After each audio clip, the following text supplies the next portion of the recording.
Good evening students. पूर्व class रे आमे जेनेराल बा साधारण टूल्स विषय शिखिथिले।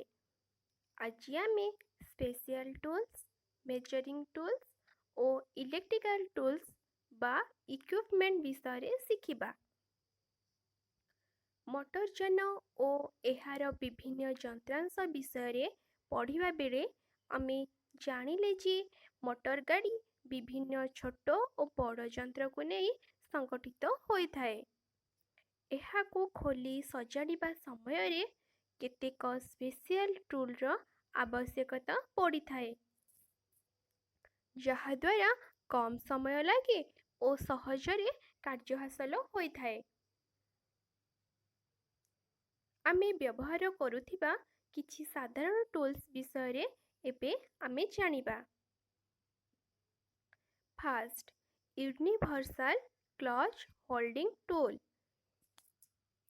ଏହା ଗୋଟିଏ ସ୍ପେଶିଆଲ ଟୁଲ୍ ଯାହା କମ୍ପ୍ରେସର କ୍ଲଚକୁ ଚାପୁଡ଼ି ଧରି ସେଣ୍ଟର ନୋଟକୁ ଲଗାଇବା ଓ ଖୋଲିବାରେ ସାହାଯ୍ୟ କରିଥାଏ। Second, torque wrench. ଏହା ଏକ ପ୍ରକାରର ରେଞ୍ଜ ଯାହାକି ନଟ୍ ବୋଲ୍ଟକୁ ଶୀଘ୍ର ଖୋଲିବା ଓ ବନ୍ଦ କରିବା କାର୍ଯ୍ୟ କରିଥାଏ। ଏହା ଦ୍ୱାରା ଆମେ ନଟ୍କୁ ସଠିକ୍ ଭାବରେ ଟାଇଟ୍ କରିଥାଉ। Third, tappet wrench. ଏହା ଏକ ପ୍ରକାରର ରେଞ୍ଜ ଯାହାର ସମାନ୍ତରାଳ ଭାବରେ ବିପରୀତ ଦିଗରେ ଥାଏ। ଏହାକୁ ଟ୍ୟାପେଟ୍ ଗ୍ୟାପ୍ ଠିକ୍ କରିବାରେ ବ୍ୟବହାର କରାଯାଏ।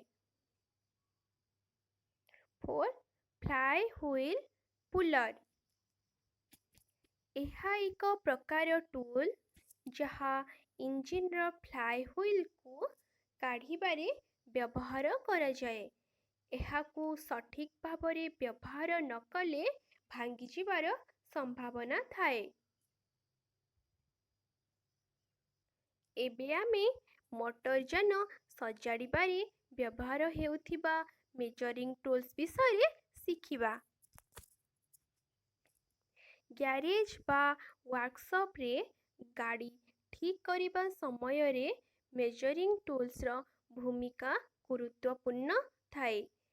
ଆମେ ବ୍ୟବହାର କରୁଥିବା କେତେକ ମୁଖ୍ୟ ମେଜରିଂ ଟୁଲ୍ ହେଲା ଷ୍ଟିଲ୍ ରୁଲ୍ ବା ସ୍କେଲ୍, କ୍ୟାଲିପର, ମାଇକ୍ରୋମିଟର ବା ସ୍କ୍ରୁ ଗଜ୍। ଏବେ ଆସ ଜାଣିବା ଷ୍ଟିଲ୍ ରୁଲ୍।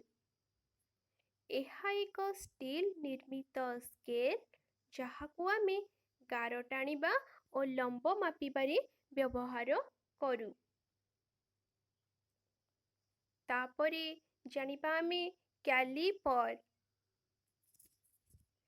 ଏହା ଦେଖିବାକୁ ଡିଭାଇଡର ପରି ହୋଇଥାଏ ଏବଂ ଏହା ଦ୍ୱାରା ଆମେ ଦୁଇଟି ବିପରୀତ ପାର୍ଶ୍ୱର ଦୂରତା ମାପିବା ପାଇଁ ବ୍ୟବହାର କରିଥାଉ। କ୍ୟାଲିପର ମୁଖ୍ୟତଃ ଦୁଇ ପ୍ରକାରର, ଯଥା ଇନସାଇଡ୍ କ୍ୟାଲିପର, ସେକେଣ୍ଡ ଆଉଟସାଇଡ୍ କ୍ୟାଲିପର। ଏବେ ଜାଣିବା ସ୍କ୍ରୁ ଗଜ୍ ବା ମାଇକ୍ରୋମିଟର।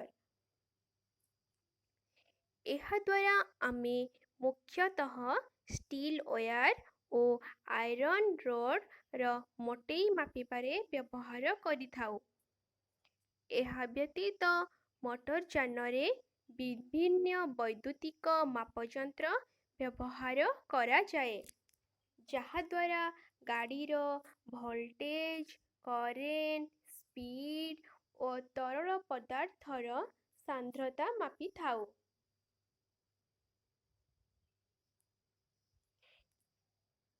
ଏବେ ଜାଣିବା ମଲ୍ଟିମିଟର ବା ମଲ୍ଟିଟେଷ୍ଟର। ଏହାକୁ VOM ବା ଭୋଲ୍ଟ ଓମ୍ ମିଟର ବୋଲି ମଧ୍ୟ କୁହାଯାଏ। ଏହା ଦ୍ୱାରା ଗାଡ଼ିର ଭୋଲ୍ଟେଜ, କରେଣ୍ଟ ମାପିବାରେ ବ୍ୟବହାର କରାଯାଏ।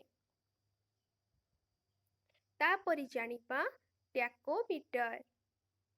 ଏହା ମଧ୍ୟ ଏକ ବୈଦ୍ୟୁତିକ ଯନ୍ତ୍ର ଯାହାଦ୍ୱାରା ଆମେ ଇଞ୍ଜିନ୍ର ଗତି ମାପିଥାଉ।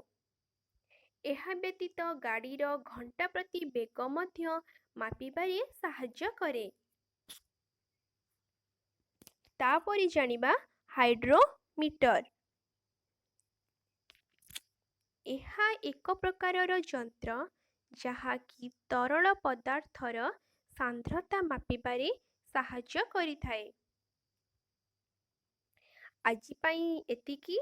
କାଲି ଆମେ ୱାର୍କସପରେ ବ୍ୟବହାର ହେଉଥିବା କେତେକ ବଡ଼ ମେସିନ୍ ବିଷୟରେ ଶିଖିବା।